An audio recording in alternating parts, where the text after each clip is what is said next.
জুবিনৰ সৈতে আচৰিত সংযোগ মৃত্যুৱে যেন একত্ৰিত কৰিলে দুই বন্ধু সাগৰতে যেন শেষ উশাহ ত্যাগ কৰিলে দুই বন্ধুৱে সাগৰে যেন একত্ৰিত কৰিলে ৰাহুল আৰু জুবিন গাৰ্গক টলিউডৰ অভিনেতা ৰাহুল অৰুণোদয় বেনাৰ্জীৰ অকাল মৃত্যু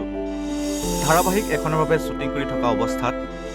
সাগৰত ডুব গৈ মৃত্যু হয় অভিনেতাগৰাকীৰ বিগত বৰ্ষৰ ছেপ্টেম্বৰ মাহত ছিংগাপুৰত অনুষ্ঠান পৰিৱেশন কৰিবলৈ গৈ সাগৰত ডুব গৈ মৃত্যু হৈছিল শিল্পী জুবিন গাৰ্গৰ মাত্ৰ 52 বছৰ বয়সতে প্ৰতিভাৱান শিল্পীগৰাকীৰ আকস্মিক মৃত্যুত সমগ্ৰ দেশ স্তম্ভিত হৈ শোকত ভাঙি পৰিছিল সেইদিনা ছিংগাপুৰৰ পৰা কেইখনমান যোজন দূৰৈত থকা কলকাতাত এজন সুপৰিচিত ব্যক্তি গভীৰ শোকত কাতৰ হৈ পৰিছিল তেওঁ আছিল ৰাহুল অৰুণোদয় বেনাৰ্জী জুবিনৰ মৃত্যুৱে তেওঁক বিশেষভাৱে চুই গৈছিল ৰাহুলে কৈছিল মই এজন বন্ধুক হেৰুৱালো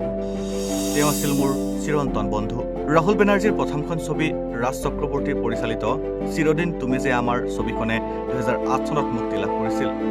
এই সময়ত আটাইতকৈ বেছি হিট হোৱা এই প্ৰেম কাহিনীৰ আইকনিক গীতটো আছিল জুবিন গাৰ্গে গোৱা পিয়াৰে পিয়াৰে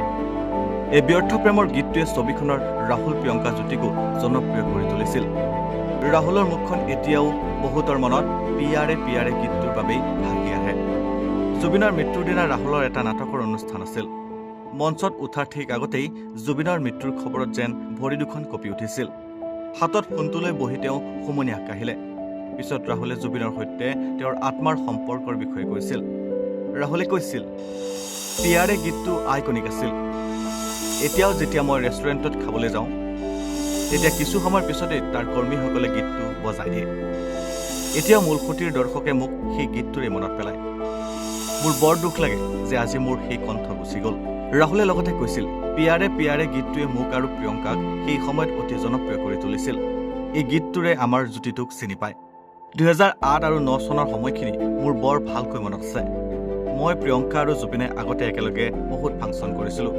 সেয়েহে আমাৰ মাজত বন্ধুত্ব গঢ় লৈ উঠিছিল পিয়াৰে গীতটো লিখিছিল প্ৰিয় চেটাৰ্জীয়ে সংগীত ৰচনা কৰিছিল জিৎ গংগোপাধ্যায়ে ৰাহুলে কৈছিল আজিও যেতিয়া কোনো অনুষ্ঠানলৈ যাওঁ তেতিয়াই এই গীতটো গাব লাগে মই গায়ক নহয় মই জুবিনৰ দৰে একেবাৰেই নহয় কিন্তু আজিও দৰ্শকে মোক এই গীতটো নাগালে এৰি নিদিয়ে কিন্তু কিমান দুখৰ কথা যে আজি সেইগৰাকী অভিনেতা গুচি গ'ল চিৰদিনলৈ এক প্ৰকাৰে যেন বন্ধু জুবিন গাৰ্গৰ কণ্ঠৰে গীত শুনিবলৈ জুবিনৰ কাষলৈ গুচি গ'ল ৰাহুল বেনাৰ্জী ধাৰাবাহিক এখনৰ বাবে শ্বুটিং কৰি থকা অৱস্থাত সাগৰত ডুব গৈ তেওঁৰ মৃত্যু হয় সূত্ৰৰ পৰা জানিব পৰা মতে দীঘাৰ তালচাৰীত তেওঁ সাগৰত নামিছিল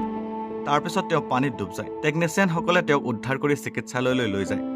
অৱশ্যে পানীত ডুব গৈ মৃত্যু হয় নে হাৰ্ট এটেকত মৃত্যু হয় সেয়া নিশ্চিতভাৱে জানিব পৰা হোৱা নাই